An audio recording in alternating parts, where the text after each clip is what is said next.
అందరూ ఊహించినట్లుగానే all India Congress committee Sharmila Reddy అనేటటువంటి వారిని ఆంధ్రప్రదేశ్ రాష్ట్ర కాంగ్రెస్ అధ్యక్షురాలుగా నియమించడం అనేటటువంటి జరిగింది. ప్రముఖంగా వారు అపాయింట్మెంట్ లెటర్లో షర్మిలా రెడ్డి అనేటటువంటి పదాన్ని చాలా కాన్షియస్గా ఉపయోగించారు.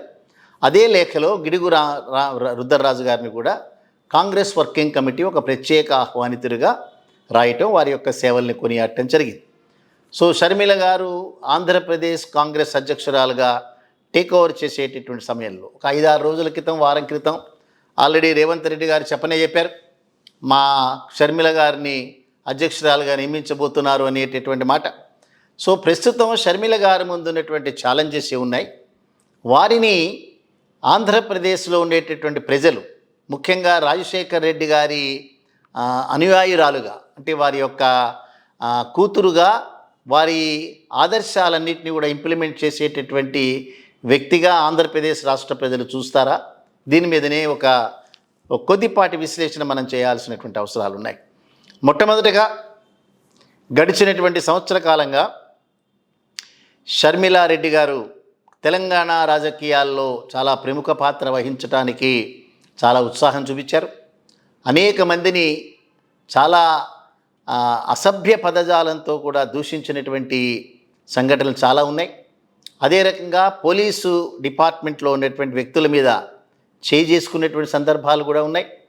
అదే రకంగా తను ఒక మంచి కూడలిలో, అంటే చాలా రద్దీగా ఉండేటటువంటి కూడల్లో కారు ఆపిన తర్వాత ఆ కారులో ఉన్నటువంటి షర్మిలారెడ్డి గారిని కిందకి దింపకుండా కారునే ఒక క్రెయిన్తో లిఫ్ట్ చేయడం అనేటటువంటిది ఎక్కడ కూడా మనం చూడలేదు. ఆ సందర్భాల్లో కూడా వారు ఇన్వాల్వ్ అయి ఉన్నారు. సో కేసీఆర్ గారిని అనరానటువంటి మాటలు అన్నారు. రేవంత్ రెడ్డి మీద అనేక రకాలైనటువంటి దూషణలు చేశారు. సో ఇవాళ వారు స్పష్టంగా ఆంధ్రప్రదేశ్ రాష్ట్ర ప్రజలకి చెప్పాల్సినటువంటిది, తెలంగాణకు సంబంధించి మాత్రమే నేను రాజకీయాలు చేస్తాననేటటువంటి మాట ఇవాళ ఆంధ్రప్రదేశ్లో ఏ రకంగా రాజకీయాలు చేయడానికి నిర్ణయించారు, సమాధానం చెప్పాలి. ఇవన్నీ చాలా సాధారణమైనటువంటి సమస్యలు కావు ఇవన్నీ కూడా. సో మొట్టమొదటిగా తెలంగాణ రాష్ట్ర ప్రజలకు క్షమాపణ చెప్పాలి. తర్వాత ఆంధ్రప్రదేశ్ రాష్ట్ర ప్రజలకు కూడా క్షమాపణ చెప్పి ఆ రాష్ట్రంలో ఎంటర్ అవ్వాల్సినటువంటి బాధ్యత షర్మిలారెడ్డి గారి మీద ఉంటుంది. రెండోది, కాంగ్రెస్ పార్టీకి ఎవరు అధ్యక్షులు ఎవరు అధ్యక్షురాలు అనేటటువంటిది ప్రధానం కాదు.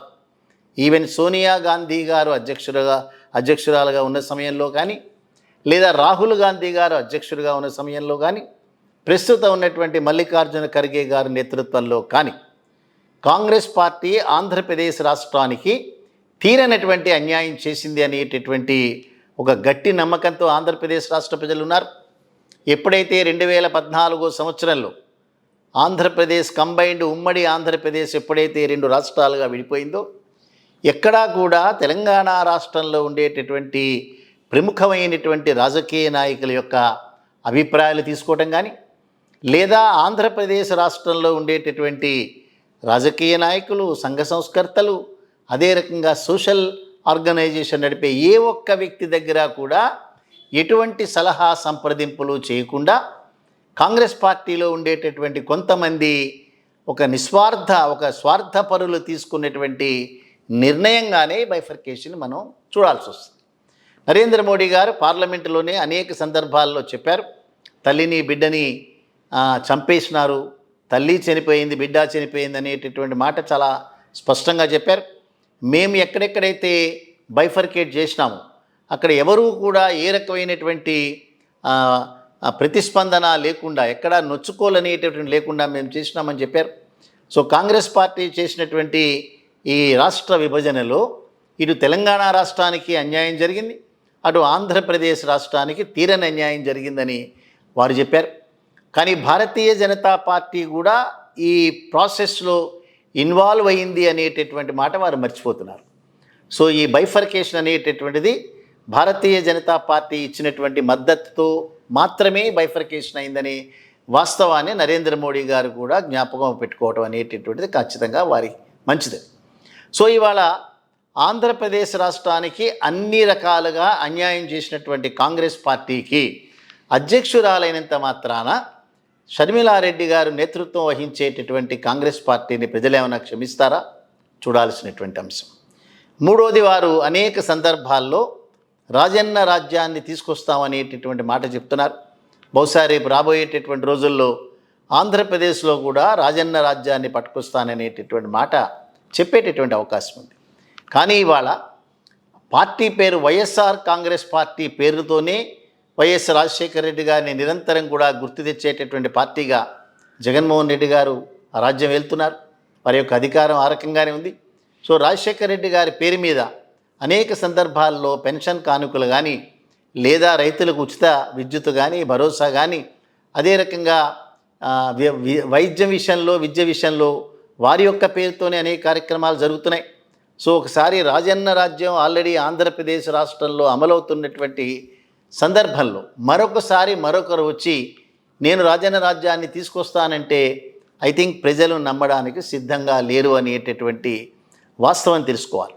ఏవైనప్పటికీ కూడా వైసీపీ పార్టీలో టికెట్ దొరకనటువంటి అనేక మంది వ్యక్తులకి ద్వారాలు తెరిచి ఉంటాయనేటటువంటి సంకేతాన్ని ఆల్రెడీ కాంగ్రెస్ పార్టీ ఇచ్చింది. ఇప్పటికే ఆళ్ల రామకృష్ణారెడ్డి గారు, కాపు రామచంద్రారెడ్డి గారు ఆల్రెడీ కాంగ్రెస్ పార్టీ తీర్థం పుచ్చుకోవడానికి రెడీగా ఉన్నారు.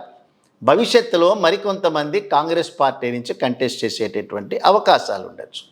సో ఏదైనప్పటికీ కూడా జగన్మోహన్ రెడ్డి గారికి వ్యతిరేకంగా వెళ్ళేటటువంటి ఓటు ఏదైతే ఉందో అది కాంగ్రెస్ పార్టీకి వెళుతున్నటువంటి సందర్భంలో ఈ రూపంలో తెలుగుదేశం పార్టీకి తీవ్రమైన నష్టం కలిగే ప్రమాదం ఉంది.